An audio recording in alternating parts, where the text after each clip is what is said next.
Pourquoi certaines prières contredisent le verdict céleste?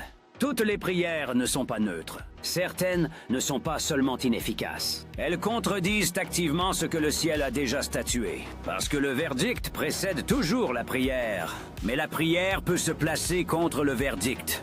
Parce qu'elles sont prononcées depuis une identité inférieure. Quand le ciel t'a établi fils, prier comme un mendiant devient une contradiction légale. Tu demandes ce qui t'a déjà été accordé. Tu supplies pour ce qui t'appartient. Et en faisant cela, tu déclares implicitement que le verdict n'existe pas. Le ciel ne confirme pas une prière qui nie ton statut, parce qu'elle parle depuis la peur et non depuis le décret.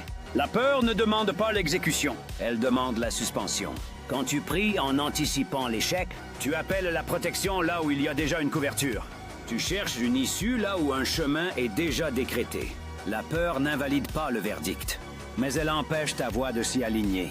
Parce qu'elle réactive une accusation déjà traitée, certaines prières confessent encore une faute que le sang a déjà effacée. Tu rappelles ce que le ciel a oublié. Tu plaides coupable dans une affaire classée, là où le sang a parlé.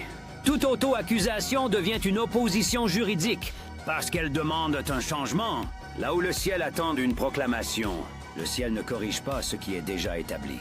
Il attend que cela soit déclaré sur la terre. Quand tu demandes encore, Seigneur fait. Alors que le verdict il est fait, tu ne coopères plus avec l'exécution. Tu la retardes.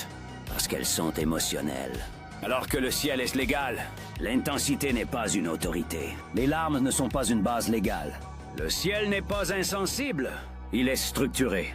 Une prière peut être sincère, et pourtant juridiquement opposée au verdict. Le ciel ne rejette pas ces prières, il les ignore juridiquement. Parce qu'elle parle depuis un autre registre que celui du verdict. La vraie question n'est donc pas « Pourquoi Dieu ne répond pas ?» mais « Est-ce que ma prière confirme ou contredit ce que le ciel a déjà décidé ?» Car dans le royaume, on ne prie pas pour influencer Dieu. On parle pour aligner la terre.